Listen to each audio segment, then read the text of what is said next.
इस कार्यक्रम के पुण्यार्चक हैं स्वर्गस्थ श्री नरभेराम गोपाल जी लाधानी एवं भाई श्री स्वर्गीय प्रफुल्ल चंद्र नरभेराम लाधानी और भाभी श्री हंसा प्रफुल्ल चंद्र जी लाधानी की स्मृति में श्री भूपेंद्र भाई लाधानी, शोभाबेन लाधानी, पुत्र एवं पुत्रवधू अतुल लाधानी, शीतल लाधानी, भत्रिज एवं भत्रिज वधू नरेश लाधानी, पूजा लाधानी, पौत्र निहाल लाधानी, केवल लाधानी, पौत्री वंदना लाधानी एवं समस्त लाधानी परिवार बक्सरा गुजरात। जयराट श्री पार्श्वनाथ भगवान की जय जय जय। बोलिए श्रवण संस्कृति उन्नायक प्रातः स्मरणीय संत शिरोमणि परम पूज्य 108 आचार्य गुरुवर विद्यासागर जी महामुनिराज की जय जय जय। बोलिए गुणायतन प्रणेता संघ का समाधान प्रवर्तक भावना योग प्रवर्तक प्रखर वक्ता परम पूज्य 108 मुनिवर श्री प्रमाण सागर जी मुनिराज की जय जय जय। बोलिए परम पूज्य 108 मुनिवर श्री अरह सागर जी मुनिराज की जय जय जय।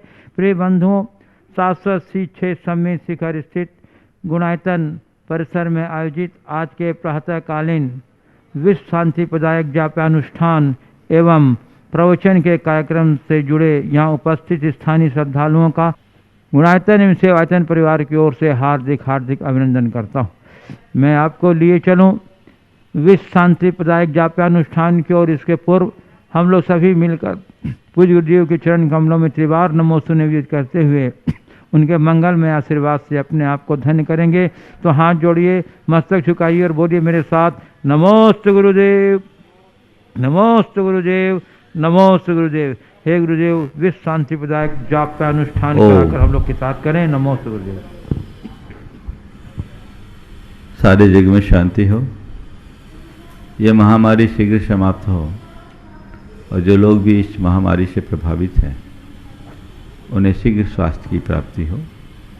इस मनोभाव से हम सब शांति मंत्र की जाप करेंगे। ओम सम्यक दर्शनाय नमः। ओम सम्यक दर्शनाय नमः। ओम सम्यक ज्ञानाय नमः। ओम सम्यक ज्ञानाय नमः। ओम सम्यक चारित्राय नमः। ओम सम्यक चारित्राय नमः। ओम ह्रीं जगत शांति कराय श्री शांतिनाथाय नमः। सर्वपद शांतिम कुरु कुरु स्वाहा। ओम ह्रीं जगत शांति कराय श्री शांतिनाथाय नमः।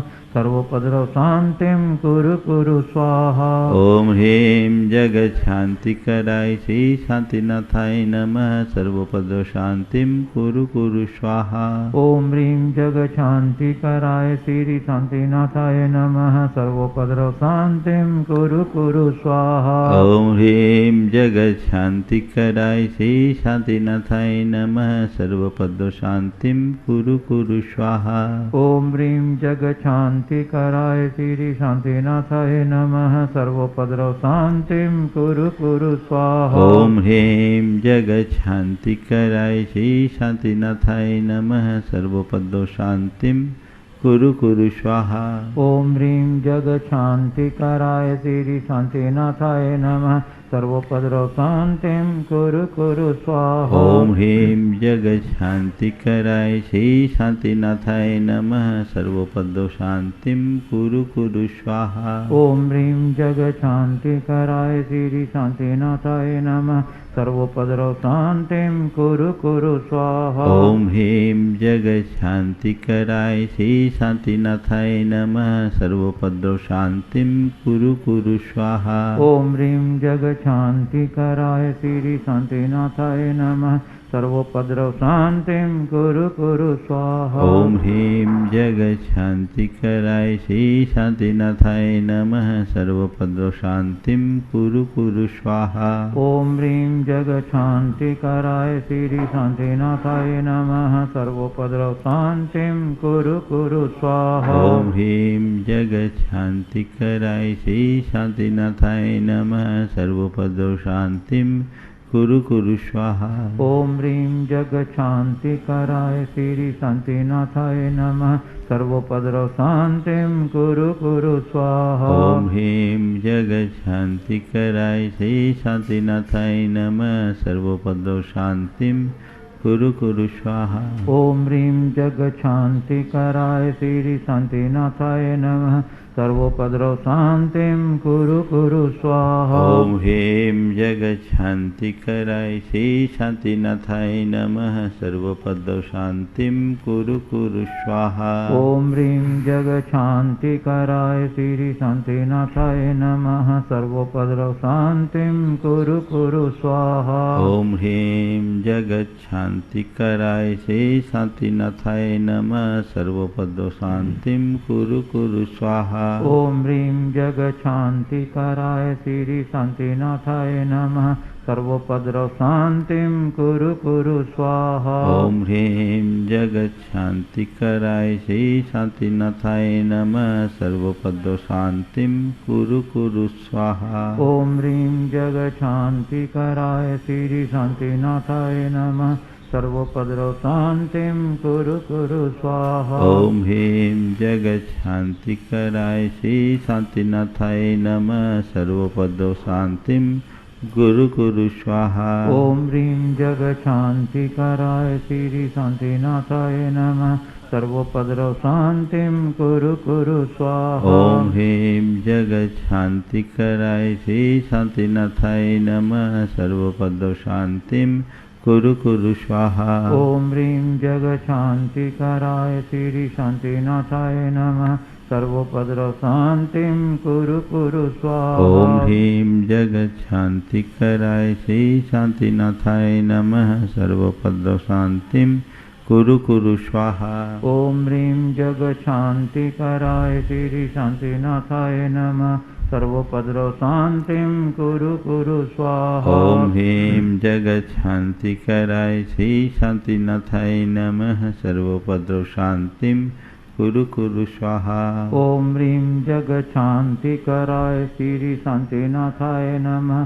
सर्वोपद्रव शांतिं कुरु कुरु स्वाहा। ओम ह्रीं जगच्छान्तिकराय श्री शांतिनाथाय नमः। सर्वोपद्रव शांतिं कुरु कुरु स्वाहा।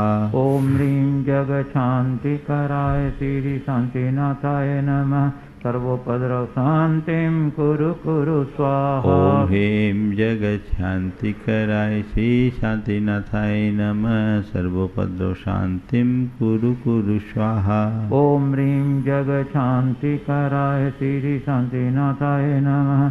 सर्वोपद्रव शांतिं कुरु कुरु स्वाहा। ओम ह्रीं जगच्छान्तिकराय श्री शांतिनाथाय नमः। सर्वोपद्रव शांतिं कुरु कुरु स्वाहा। ओम ह्रीं जगच्छान्तिकराय श्री शांतिनाथाय नमः। सर्वोपद्रव शांतिं कुरु कुरु स्वाहा। ओम ह्रीं जगच्छान्तिकराय श्री शांतिनाथाय नमः। सर्वोपद्रव शांतिं कुरु कुरु स्वाहा। ओम ह्रीं जगच्छान्तिकराय श्री शांतिनाथाय नमः।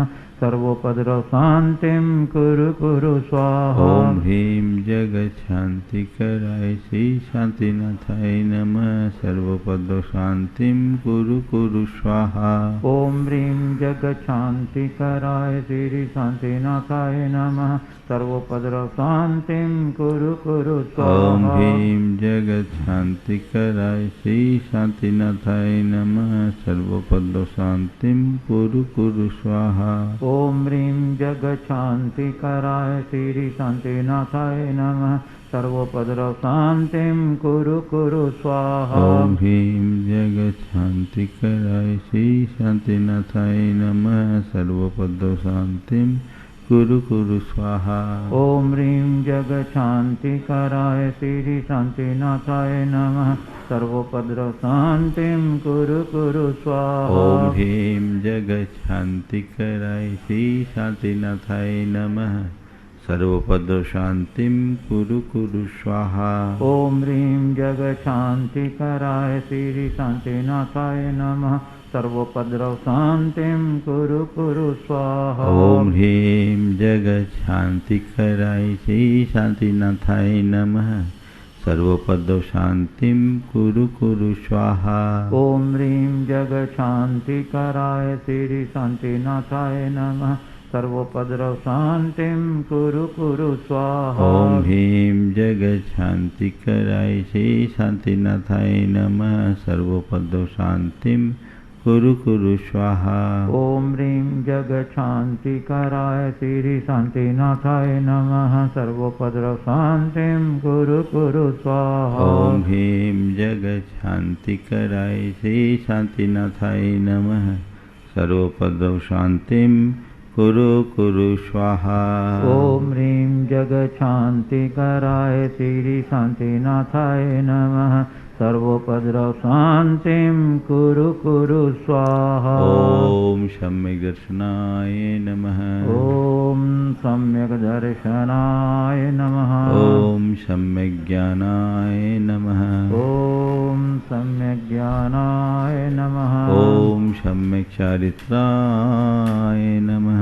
ओम सम्यक चारित्राय नमः। जय बोलो देवाधिदेव खदरा श्री शांतिनाथ भगवान की जय जय जय। बोलिए। प्रिय बंधुओं, जैसा कि आप लोग को विदित ही है कि शाश्वत छह सम्य शिखर जी में जिन धर्म की अचिंत्य एवं युगांतकारी प्रभावना करने वाला आयतन गुणायतन के निर्माण का कार्य तीव्र गति से चल रहा है। बंधुओं, गुणायतन जिन धर्म की प्रभावना के क्षेत्र में एक क्रांतिकारी अभिनय प्रयोग है, जो जिन धर्म की प्रभावना के इतिहास में एक नए अध्याय का सृजन करने जा रहा है। यदि अभी तक आप ऐसे अनमोल, अद्भुत, अनूठे आयतन से नहीं जुड़ पाए हैं, तो गुणायतन समिति आपसे अनुरोध करती है कि आप शीघ्र ही गुणायतन कार्यालय से संपर्क करते हुए इसकी विभिन्न योजनाओं की जानकारी लीजिए। निर्माण योजनाओं की जानकारी लेते हुए आप अपने उदारतापूर्ण सहयोग से हमारा हाथ मजबूत करें। आप प्रतिदिन की शांति धारा के कार्यक्रम से भी जुड़ करके अपना हाथ सहयोग का हमारे तक बढ़ा सकते हैं, अपने जीवन के मांगलिक अवसरों पर, स्वास्थ्य लाभ आदि अन्य प्रसंगों पर। बंधुओं, हमारे आह्वान पर हमें प्रसन्नता है कि प्रतिदिन गुणायतन से जुड़ने वालों की स्वीकृतियां आ रही हैं। आज भी मेरे पास कुछ स्वीकृतियां आई हैं। मैं अवश्य ही उनके नामों की घोषणा करूंगा और आप सभी उसकी अनुमोदना करेंगे। सर्वप्रथम निर्माण नायक सदस्य के रूप में जुड़ रहे हैं हमारे साथ 5 लाख रुपए की राशि देकर के, जो पूर्व में स्तंभ थे।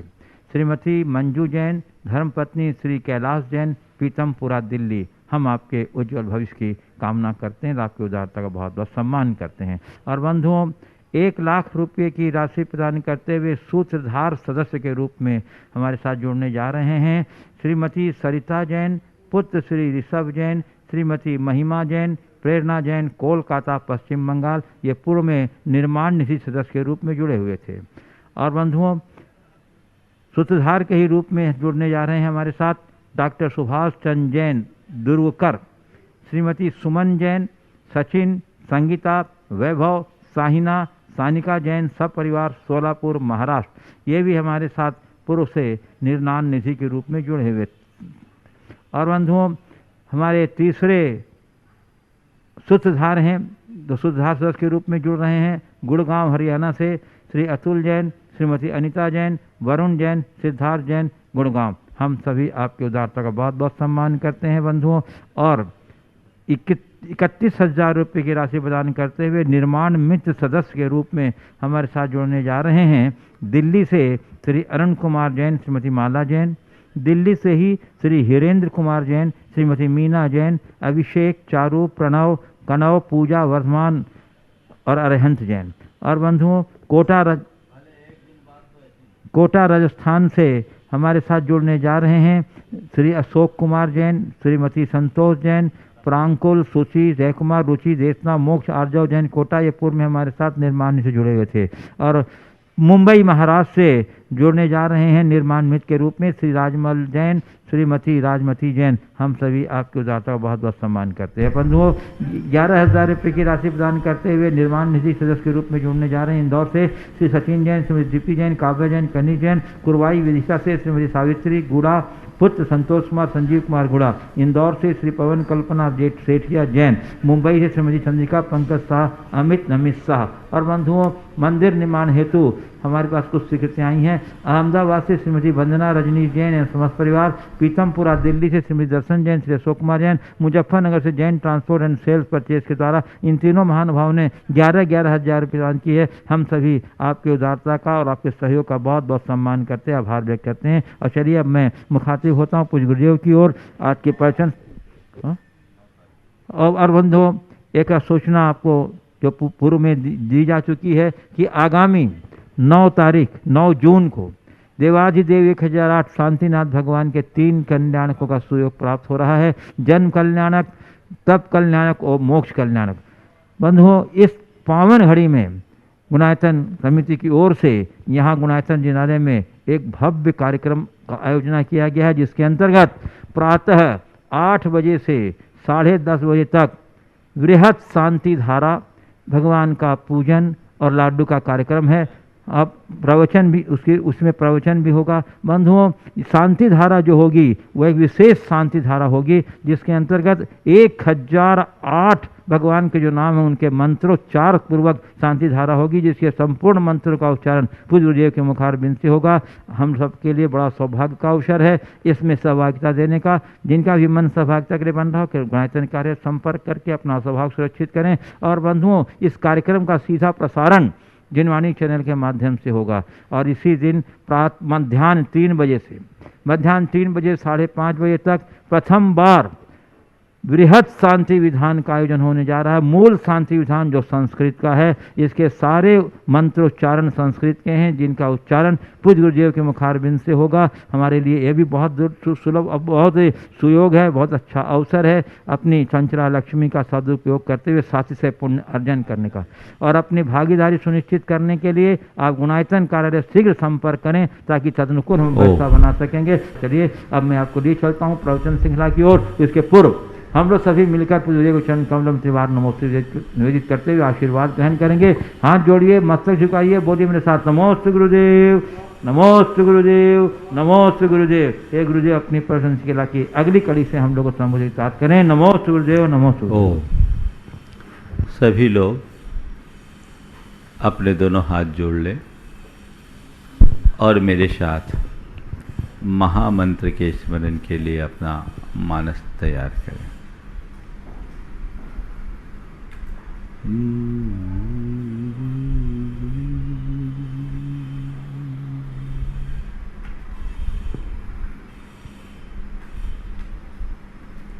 नमो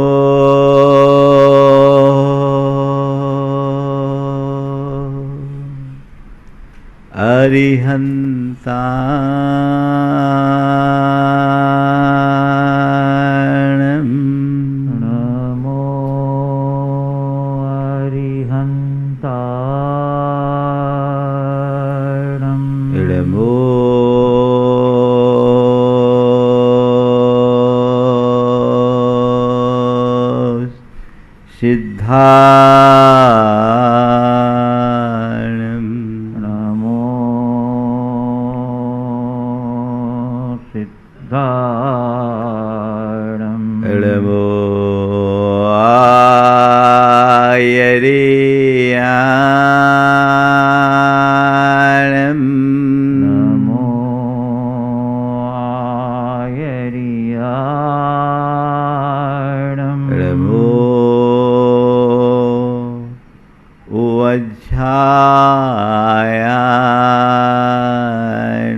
पंचनमोयारो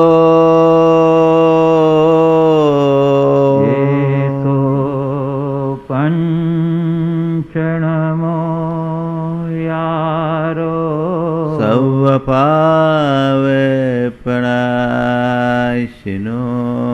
सर्वपावपनाशनो मंगलार्णं च सव्येशिं मंगलार्णं च सव्येशिं परमं होय मंगलम। परमं होय मंगलम। जय बोलो देवादिदेव खजराट श्री भगवान महावीर स्वामी की जय जय जय। अहिंसा परमो धर्म की जय जय जय। परम पूज आचार्य गुरुवर श्री विद्यासागर जी महाराज की जय जय जय। बोलिए परम पूज्य 108 मुनिवसी प्रमाण सागर जी महाराज की जय जय जय। परम पूज्य मुनिवसी है सागर जी महाराज की जय जय जय। नमोस्तु गुरुदेव नमोस्तु। एक बार एक युवक ने मुझसे सवाल किया कि महाराज जी, आप दिन भर बहुत परिश्रम करते हैं, जब देखते हैं आप अपने काम में लगे रहते हैं, इतनी ज़्यादा मेहनत और श्रम करने के बाद आप थकते नहीं हैं, आपको थकान का अनुभव नहीं होता। मैंने कहा भैया, जो थमा हुआ है वो क्या थकेगा? जो थमा हुआ है वो क्या थकेगा? थकता तो वह है जो भागता है। हम थम चुके हैं, हमने अपनी बाहर यात्रा को विराम दिया है और हम जो काम करते हैं उसमें थकान नहीं, हमें ऊर्जा मिलती है। आज बात थ की है और थ से थकान की है। अगर तुम थम जाओगे तो कभी थकोगे नहीं। ओ,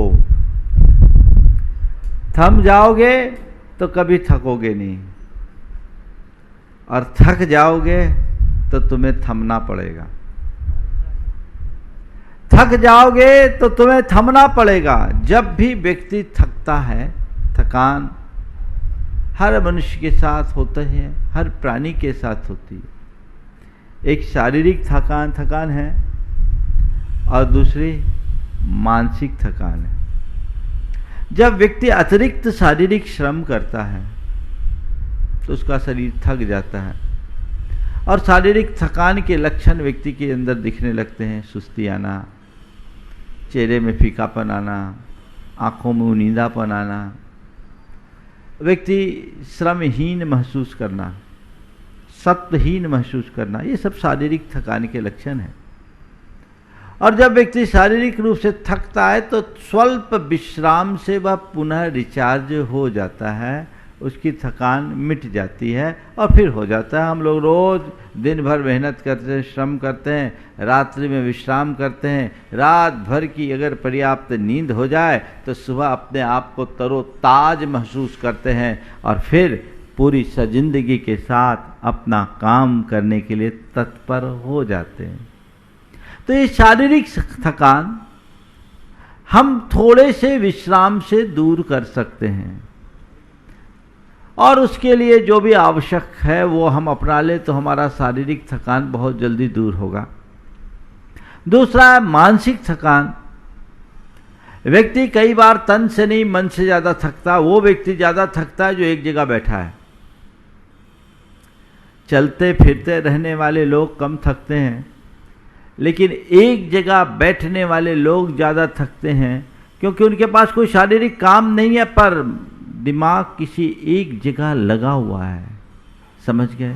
तो किसी एक जगह लगे रहने से निरंतर दिमाग की उस सक्रियता के बाद दिमाग कुछ विश्राम चाहता है और वही हमारी मानसिक थकान के रूप में दिखता है। और उस थकान के संदर्भ में कहा जाता है, ये थकान क्या है? थकान का एक अर्थ होता शिथिलता या किसी भी कार्य को करने में कुशलता का भाव। फिर जब हम थक जाते हैं, जब तक हमारे अंदर की एनर्जी होती है, ऊर्जा का स्तर अच्छा होता है, हमें किसी भी कार्य को करने में पूर्ण उत्साह होता है और हम उसे बहुत तत्परता के साथ, सजिंदगी के साथ और एकाग्रता के साथ करने में समर्थ हो जाते हैं। लेकिन जब हम थके हुए होते हैं तो कहते हैं हारा थका है, व्यक्ति का मन नहीं लगता, उसमें चिड़चिड़ापन हो जाता है, एकाग्रता नहीं होती, स्मृतियाँ छीन हो जाती है। ये सब थकान के लक्षण हैं। शारीरिक और मानसिक थकान इन दोनों थकान से बचने के लिए है थम जाओ। क्या करो? थमो। भागोगे तो तुम्हारा शरीर शिथिल होगा, तुम्हारा मन शिथिल होगा। आजकल देखने में आता है कि लोग शरीर से तो नहीं भागते, एक जगह टिके हुए हैं, लेकिन मानसिक रूप से भाग दौड़ बहुत अधिक है। वो एक दिन थकेंगे तो संत कहते हैं इस भाग दौड़ में थकान है और थका करके हार जाओगे, पस्त पड़ जाओगे। तो ऐसी दौड़ में शामिल क्यों हो जो मंजिल तक पहुंचने से पहले ही हारना पड़े? या ऐसी दौड़ में क्यों शामिल हो जिसका कोई मंजिल ही ना हो? आज हर मनुष्य बहुत तेजी से दौड़ रहा है और दौड़ ही नहीं रहा, दौड़कर थक कर मर रहा है। संत कहते हैं गतिशील रहो पर गंतव्य के लिए, गतिशील रहो पर गंतव्य के लिए। तुम्हारे पास गति हो और गंतव्य नहीं तो सब व्यर्थ है, रफ्तार हो और राह नहीं तो सब व्यर्थ है। तुम चल रहे हो, गति तुम्हारे पास है पर तुम्हारी मंजिल नहीं, तुम्हारा गंतव्य नहीं, तो आखिर इसका अर्थ क्या होगा? अपनी थकान को मिटाओ। शारीरिक थकान के संदर्भ में थोड़ा विश्राम से हमारी शारीरिक थकान मिट जाती है। मानसिक थकान के लिए भी बहुत सारे प्रोसेस लोगों ने बताए हैं कि उसको आप अपनाओ तो आपकी मानसिक थकान मिट सकती है। रिलैक्सेशन के कार्य कीजिए, थोड़ा योग कीजिए, प्राणायाम कीजिए, ध्यान कीजिए, यह आपकी मानसिक थकान को दूर करने में निमित्त बनेगा। आप अपनी मानसिक थकान से बचना चाहते हैं तो एक्सरसाइज कीजिए, वॉक पर निकलिए, अपनी रुचि का कोई काम करना शुरू कर दीजिए। मन आपका थोड़ा ताकतवर बनेगा और मानसिक थकान आपकी दूर होगी। पर मैं आप सबसे कहता हूँ, थकान आने के बाद उसे दूर करने का उपाय करने की अपेक्षा मन थके ही नहीं ऐसा कुछ उपाय कीजिए। ये सब कब होगा? जब हम अपने मन पर कोई अतिरिक्त दबाव उत्पन्न न होने दें। जरूरत से ज्यादा काम, क्षमता से अधिक काम, काम का बोझ मन में लाने से व्यक्ति थक जाता है और थक करके व्यक्ति कई बार हार भी जाता है। तो वैसी थकान से अपने आप को बचाओ। आज 4 बातें आप सबसे कहूंगा। थकना, थमना, थामना और थमाना। थकना, थमना, थामना और थमाना। जब शिखर जी की वंदना करता हूं पर्वत की, एक बार मैं वंदना कर रहा था तो कुछ युवक बहुत तेजी से जा रहे थे, जवान थे सब, 25-26 साल के। मेरे पीछे एक डोली वाला था, उसने कहा भैया थम जा, पर जवान कहाँ सुनते हैं। वे उसकी बात को अनसुना करके आगे बढ़ गए, बहुत तेजी से जा रहे थे। ऐसा लगा जैसे घंटे भर में पहाड़ चढ़ जाएंगे। आगे निकल गए। डोली वाले तो अपनी गति से चल रहे थे।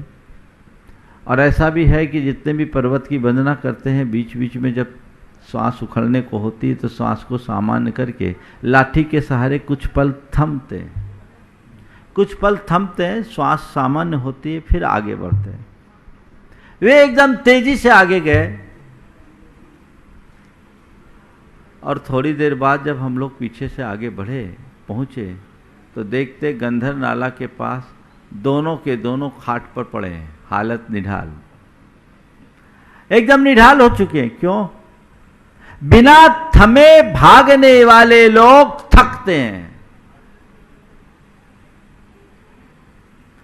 आज लोग भाग रहे हैं, भाग रहे हैं, भाग रहे हैं, थकोगे।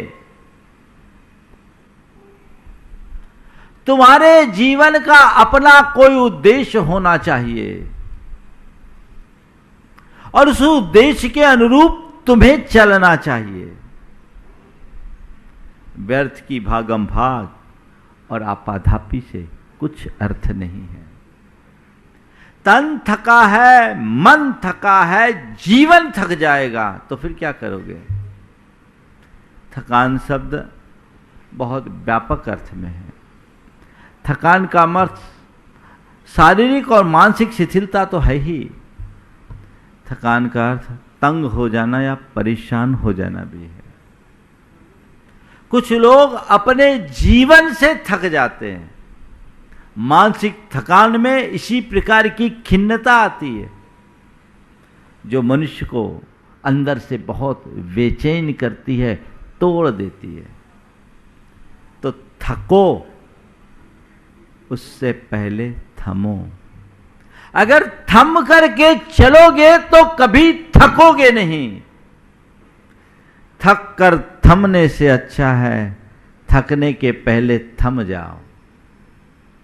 ये मैं तुम्हें बाहर के विषय में नहीं कह रहा हूं, अंदर के विषय में बोल रहा हूं। तुम गोरख धंधे में 24 घंटे लगे रहते हो। आज लोग हम लोगों से पूछते, महाराज आप लोग इतनी मेहनत करते हो थकते नहीं हो। मैं उनसे उल्टा पूछता हूं, तुम दिन भर खटते रहते हो थकते नहीं हो। हमारे और आप में कार्य करने में अंतर है। आप खटते हो और हम साधना करते हैं। खटने में और साधना करने में बड़ा अंतर है। खटना का मतलब है जी तोड़ मेहनत करना, और साधना का मतलब है अपने श्रम को सही दिशा में नियोजित करना। बड़ा अंतर है। आप खटोगे तो खट के पस्त होगे, और आप साधना करोगे तो मस्त होगे। खटना मनुष्य को दिन भर की खटनी से व्यक्ति पस्त होता है, और अंदर की साधना से व्यक्ति मस्त होता है। खटने में व्यक्ति का तन मन दोनों दौड़ता है, और साधना में मन थामना होता है। मन जब थमता है तब व्यक्ति के अंदर की साधना प्रकट होती है। विश्राम चाहिए। थकान का अर्थ है शांति। तो आपको थकान से बचना है तो चाहिए विश्राम। मैं इस अर्थ में थकान को अच्छा नहीं मानता कि व्यक्ति शारीरिक और मानसिक रूप से शिथिल हो जाए। हर व्यक्ति के अंदर इतना उत्साह और ऊर्जा होनी चाहिए कि हर पल उसके अंदर तत्पर हो, कभी वो थके नहीं, हारे नहीं। लेकिन वो थकान जो तुम्हें अंदर से बेचैन कर दे, आपाधापी में उलझा दे, भागम भाग में उलझा दे, उस थकान से बचो। वहां विश्राम चाहिए। आज हर व्यक्ति हारा थका हुआ है। उसकी स्थिति बिल्कुल विचित्र है। व्यक्ति के ऊपर जब तनाव बढ़ता है तो आगे चल करके थकान होने लगती है, अनेक प्रकार की बीमारियों का भी कारण बन जाता है। अंदर से व्यक्ति टूटा टूटा सा महसूस करता है, खुद से परेशान हो जाता है। तो जिस स्तर पर परेशानी हावी होने लगे वहां थम जाना ही सार्थक है। आज आप लोग 24 घंटे लगे हुए हो, खट रहे हो। क्यों? किस लिए? उद्देश्य क्या है? आज व्यापार करते हो, थकते नहीं? अरे महाराज करना पड़ती है। करो, कब तक करोगे? एक बार मैं इसी तरह की बात कर रहा था कि मनुष्य को ऐसे कार्यों से विश्राम लेना चाहिए जो तन मन को बुरी तरह थका दे। तो व्यापार धंधा भी उतना ही करो जितना में तुम थको नहीं। एक व्यक्ति ने कहा, महाराज जी आपकी बात है तो अच्छी पर प्रैक्टिकल नहीं है। मैंने कहा मैं कोई इम्प्रैक्टिकल बात तो कभी करता नहीं, कैसे करो प्रैक्टिकल नहीं? बोले महाराज आप तो साधु हो, आपको कुछ पता थोड़ी कि धन पैसे की क्या जरूरत। पर हम लोग गृहस्थ हैं, हम जानते हैं कि धन पैसे के बिना हमारे ज़िंदगी की गाड़ी नहीं चलेगी, और ज़िंदगी की गाड़ी चलाने के लिए धन पैसा कमाना है तो कमाना पड़ेगा। हमने कहा ठीक है कमाओ, थोड़ा बहुत तो कमाना पड़ेगा। हमने कहा थोड़ा बहुत मतलब? थोड़ा बहुत कितना? थोड़ा या बहुत? थोड़ा या बहुत? तुम कहते हो थोड़ा बहुत कमाना पड़ेगा, मैं तुमसे सहमत हूं, थोड़ा बहुत कमाओ। कितना? थोड़ा बहुत? कितना? बहुत भी कमा लो, पर उसकी एक लिमिट तो हो। कितनी लिमिट है? कितनी लिमिट है? कोई लिमिट नहीं। बस कर रहे हैं। ध्यान रखना, जरूरत के लिए कमाओ, कोई बुराई नहीं। जरूरत के लिए कमाओ, कोई बुराई नहीं, पर कमाना ही तुम्हारी जरूरत न बने, ये ध्यान रखो। केवल जरूरत के लिए कमाओ, कोई बुराई नहीं। जितनी जरूरत है उतना कमा लो, लेकिन देखो कितनी जरूरत है, क्या जरूरत है। आज व्यक्ति रोटी के लिए कमाता है, पर कमाने के पीछे इतना पागल हो जाता है कि रोटी नहीं खा पाता। बोलो उससे हम क्या कहें? जरूरत के लिए कमाना समझदारी है, लेकिन कमाना ही जरूरत नहीं बननी चाहिए। और आज वही हो रहा है। लोग इसी में थक रहे हैं, हार रहे हैं। और ऐसे लोगों के जीवन का अंत देख लो। सारी जिंदगी इस तरह के तनाव और चिंता में उलझे रहने वाले लोग अपने जीवन के आखिरी दौर में क्या स्थिति को भुगतते हैं। कोई पैरालिसिस से पीड़ित होता है, कोई कोमा में चला जाता है, पड़ा है सो पड़ा है। क्यों? उसने थकने के पहले थमने का काम नहीं किया। एक दिन तुम थकोगे, उससे पहले थमो, रुको।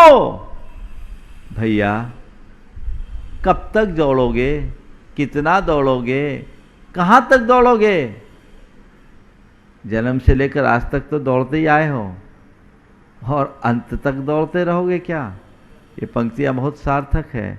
जन्म से लेकर मरण तक दौड़ता है आदमी, दौड़ते ही दौड़ते दम तोड़ता है आदमी। जन्म से लेकर मरण तक दौड़ता है आदमी, दौड़ते ही दौड़ते दम तोड़ता है आदमी। आंख गीली ओठ ठंडे और दिन में आंधियां, और दिन में आंधियां।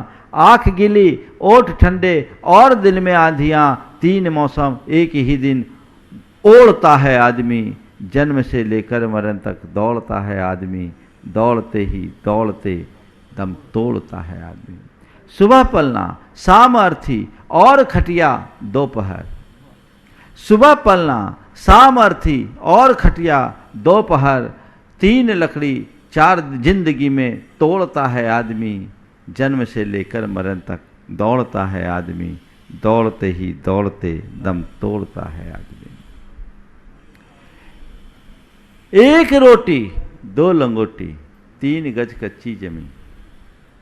एक रोटी दो लंगोटी, तीन गज कच्ची जमीन। तीन चीजें जिंदगी में जोड़ता है आदमी। जन्म से लेकर मरण तक दौड़ता है आदमी, दौड़ते ही दौड़ते दम तोड़ता है आदमी। है यहां विश्वास कितना आदमी का मौत पर? है यहां विश्वास कितना आदमी का मौत पर? मौत के हाथों सभी कुछ छोड़ता है आदमी। जन्म से लेकर मरण तक दौड़ता है आदमी, दौड़ते ही दौड़ते दम तोड़ता है आदमी। कब तक दौड़ोगे? वहां थमो, थम जाओ। और थम कर क्या करो? थाम लो। किसे थामो? धर्म का दामन थाम लो। धर्म का आश्रय ले लो, आलंबन ले लो, कभी नहीं थकोगे। जिसने धर्म को थाम लिया उसके जीवन की दिशा बदल गई।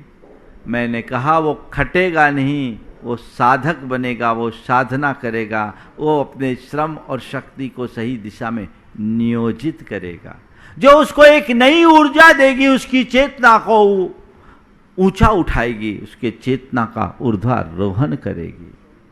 दृष्टि बदलने की जरूरत है। मैं देखता हूं आज बहुत सारे लोग जो उम्र दराज होते हैं, जिन्होंने अपने जीवन में कभी धर्म साधना नहीं की, 70-75 की उम्र पार करने के बाद वो दवाइयों पर निर्भर हो जाते हैं। और वही लोग अगर साधना के मार्ग में निकल गए तो 80 और 90 साल की उम्र में भी पूरी तरह दुरुस्त दिखते हैं। वे अपनी चर्या और क्रिया में पूरी तरह स्थिर बन जाते हैं। अपने आप में ये किसका फल है? ये हमारी साधना का फल है। अपनी शक्ति को, अपने सत्य को सही दिशा में नियोजित करो, और धर्म वह ताकत है जो हमारी सारी शक्ति को सही दिशा में नियोजित कराता है। हम उस दिशा में देखने की कोशिश करें, नहीं तो थकोगे। थकने से पहले थम जाओ और थाम लो। थोड़ा थोड़ा थमो। उम्र पार हो गई, कब थमोगे? केवल व्यापार धंधा, केवल गोरख धंधा, केवल मौज मस्ती, आखिर कब? उन पर थोड़ा विश्राम करो, नहीं तो थक जाओगे। एक दिन उससे ही परेशान हो जाओगे, मन में उचाट आएगी और डिप्रेशन के शिकार हो जाओगे। कई लोग ऐसे भी हैं जिन्होंने अपना बहुत बड़ा साम्राज्य खड़ा किया और अंत में उसी से परेशान होकर आत्महत्याएं कर ली। एक बार मुझे एक युवक ने इंटरनेट से एक लिस्ट बना करके बताया था, जिसमें दुनिया के 10 बड़े अरबपति थे जिनने आत्महत्याएं की। अपार वैभव के धनी होने के बाद भी वो अंततः थक गए, यानी परेशान हो गए, तंग आ गए। ऐसी थकान से क्या मतलब? ये अंदर की थकान है। उस थकान से बचो, थमो, अपने जीवन को सोद्देश्य बनाओ। जीवन का कोई उद्देश्य होना चाहिए, उसे सही दिशा में नियोजित करो, अन्यथा भागते भागते कुछ नहीं मिलने वाला। पर कुछ लोग हैं जो भागते ही रहते हैं।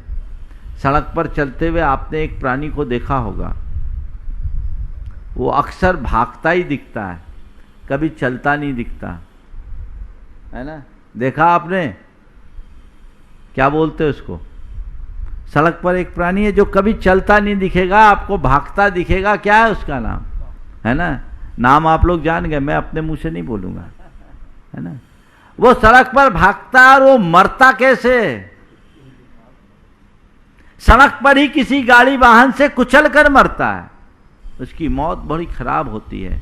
मैं तो केवल इतना ही कहूंगा, जो कुत्ते की तरह जिंदगी भर भागते हैं उनकी मौत भी कुत्ते जैसे ही होती है। अपने आप को संभाल लीजिए, वहां थकिए और थमिए, थम जाइए, ताकि इस तरह थकान की कोई नौबत ही न आए, जीवन में कभी परेशानी का सामना ही न करना पड़े।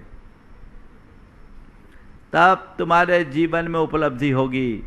मैंने ऐसे अनेक लोगों को देखा है जिनने अपने जीवन में बहुत धन पैसा कमाया और आखिरी में 10-10 साल तक कोमा में पड़े रहे, जिंदा लाश बन करके जिए। क्या मतलब है इसका? थोड़ा तो समझो।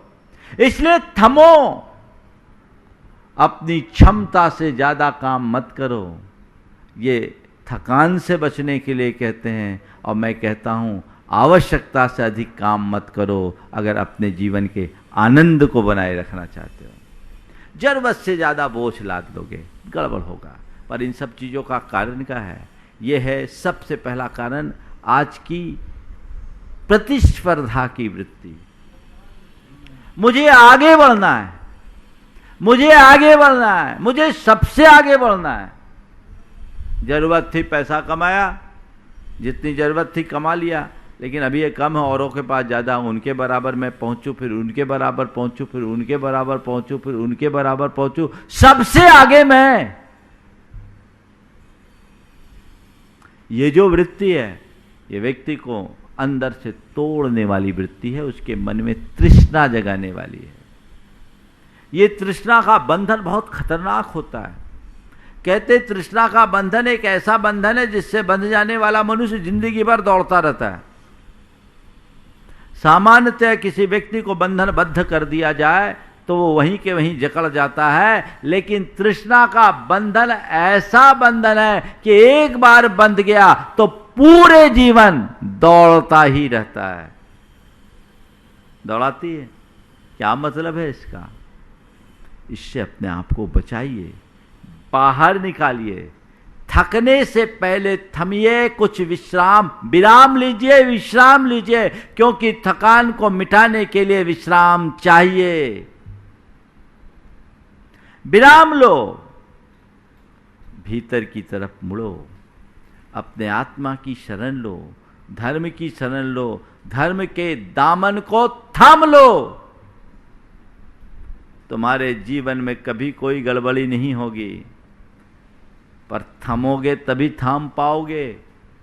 बहुत विरल लोग हैं जो बाहर की भाग दौड़ से थमते हैं और धर्म को थामते हैं।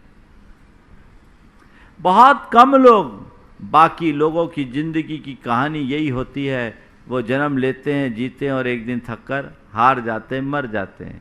किसी ने बहुत अच्छी पंक्ति लिखी है, इस जमाने में न जाने क्या कारनामे कर गए, इस जमाने में न जाने क्या कारनामे कर गए, बीए किया, एमए किया, नौकर हुए, पेंशन मिली और मर गए।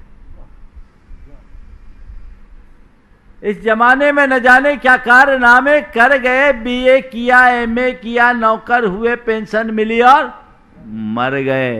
एक दिन तो मरना ही है। थकना वहीं पूर्ण विश्राम। कई जगह के शमशान घाट का नाम विश्राम घाट है, वहीं विश्राम है। अरे भैया, मुर्दे को तो पूर्ण विश्राम मिलता ही है, जीते जी विराम ले लो, तो फिर तुम्हें कभी कोई थकान नहीं होगी और तुम्हारी यात्रा अविराम आगे बढ़ेगी।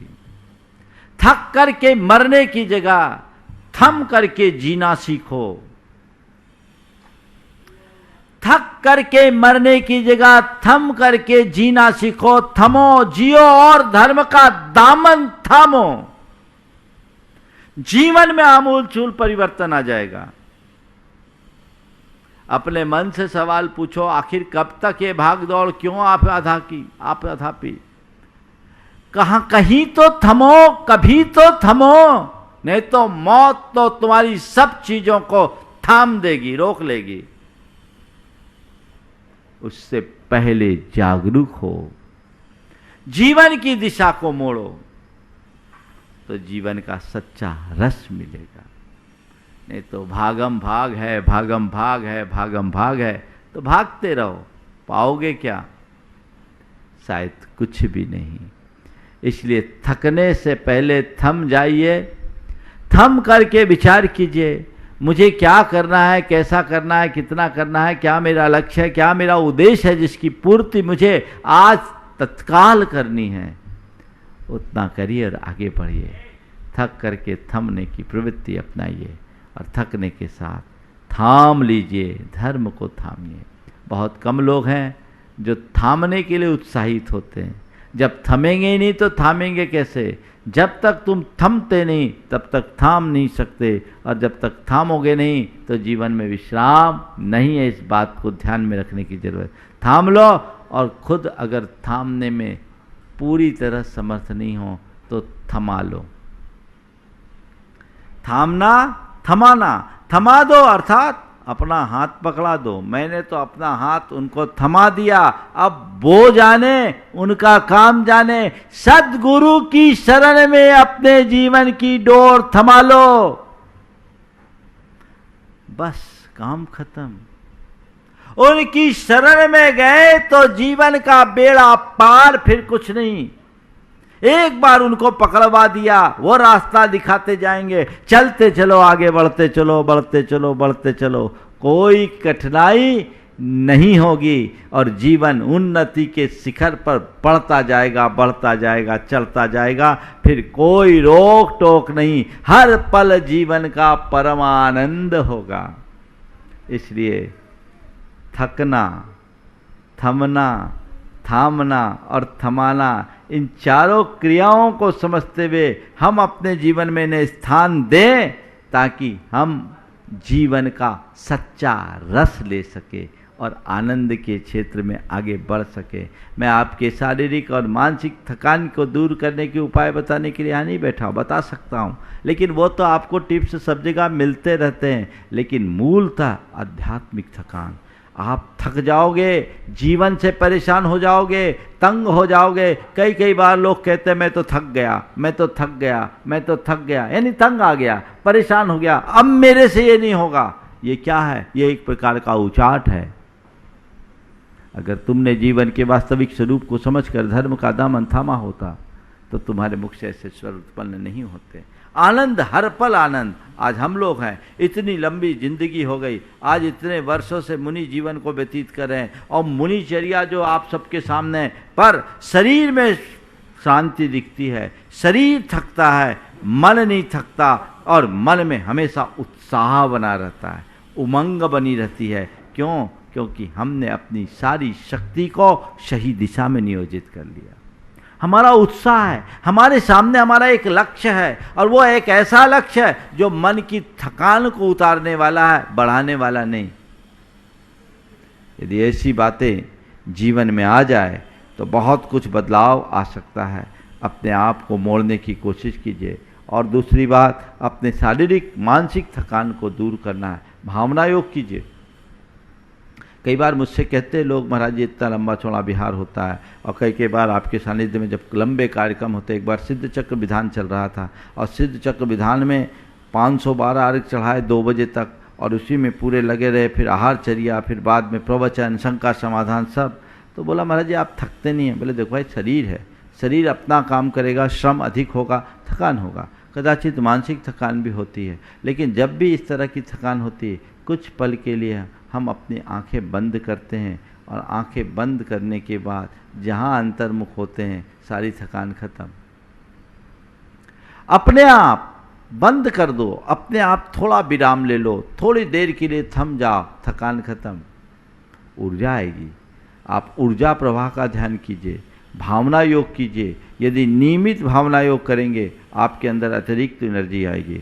आप कुछ मत करिए, अपने शरीर को रिलैक्सेशन के मोड में डाल दीजिए, रिलैक्स मोड में डाल दीजिए, एकदम शिथिल हो जाइए, और सब विकल्पों को छोड़कर अपने आती जाती सांसों को भर देखिए, आपके अंदर एनर्जी आएगी, और एनर्जी के आने से आप दोहरे उत्साह के साथ काम को करने में समर्थ हो जाओगे। हम लोग तो थोड़ी देर के विश्राम से अपने अंदर इतनी ताकत ले आते हैं कि कई घंटे काम करने में समर्थ हो सकते हैं। बहुत सारे लोग हैं मेरे संपर्क में जो आज भी 18 से 20 घंटे मेहनत करते हैं और एकदम फिट रहते हैं, क्योंकि उनके अंदर उत्साह है। तो जब मनुष्य अपने जीवन के सामने कोई अच्छा लक्ष्य रखता है और अपनी ऊर्जा को एक सही दिशा में नियोजित करना शुरू कर देता है, उसके अंदर अपने आप ताकत आने लगती है, शक्ति बढ़ने लगती है, फिर उसके अंदर शैथिल्य कहीं नहीं होता, और फिर किसी से वो तंग नहीं होता, किसी से परेशान नहीं होता, अपने जीवन को सही दिशा में आगे बढ़ाने में समर्थ हो जाता है। तो हम थके नहीं, आगे बढ़ें। एक पुरानी कहावत है,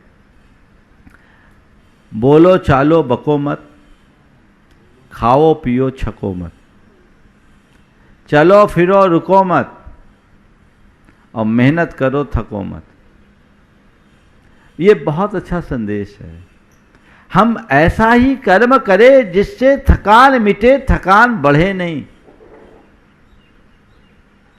ऐसा कहा जाता है ज़्यादा आपको शारीरिक थकान है, थोड़ा एक्सरसाइज कर लो तो आपकी थकान कम हो जाएगी। बैठे बैठे ज़्यादा थकता आदमी, काम करने से कम थकता है। तो बात मतलब यही है कि निरंतर अपने लक्ष्योन्मुखी बनकर आध्यात्मिकता को आत्मसात कीजिए।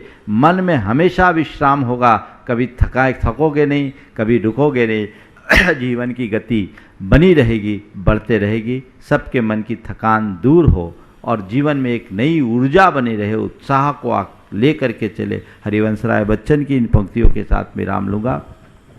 अग्निपथ अग्निपथ अग्निपथ, तू न रुकेगा कभी, तू न थमेगा कभी, तू न झुकेगा कभी, कर शपथ कर शपथ कर शपथ। ये महान दृश्य है कि चल रहा मनुष्य है, अग्नि स्वेद रक्त से लथपथ लथपथ लथपथ। अग्निपथ अग्निपथ अग्निपथ, ये महान दृश्य है कि चल रहा मनुष्य है, अश्रु स्वेद रक्त से लथपथ लथपथ लथपथ। अग्निपथ अग्निपथ अग्निपथ, पेड़ हो भले घने, हो बड़े हो घने, पेड़ हो भले खड़े, हो घने हो बड़े, एक पत्र छाँव भी मांग मत, मांग मत, मांग मत। अग्निपथ अग्निपथ अग्निपथ, अग्निपथ अग्निपथ अग्निपथ। बस ये दृष्टि में होनी चाहिए, अपने लक्ष्य के प्रति हमारी दृष्टि हो। हम थामें अथवा थमाएं, ये हमारा लक्ष्य होना चाहिए। थकना हमें नहीं है, थकने के पहले अपने जीवन को सही दिशा में नियोजित कर लेना है, वही हमारी उन्नति का आधार बनेगी। समय आप सबका हो गया है, यहीं पर विराम। बोलिए परम पूज्य आचार्य गुरुवर श्री विद्यासागर जी महाराज। बोलिए परम पूज्य 108 मुनिवर श्री प्रमाण सागर जी महाराज की जय। इस कार्यक्रम के पुण्यार्चक थे स्वर्गस्थ श्री नरभेराम गोपाल जी लाधानी एवं भाई श्री स्वर्गीय प्रफुल्ल चंद्र नरभेराम लाधानी और भाभी श्री हंसा प्रफुल्ल चंद्र जी लाधानी की स्मृति में श्री भूपेंद्र भाई लाधानी, शोभाबेन लाधानी, पुत्र एवं पुत्रवधू अतुल लाधानी, शीतल लाधानी, भत्रिज एवं भत्रिज वधू नरेश लाधानी, पूजा लाधानी, पौत्र निहाल लाधानी, केवल लाधानी, पौत्री वंदना लाधानी एवं समस्त लाधानी परिवार, बक्सरा, गुजरात।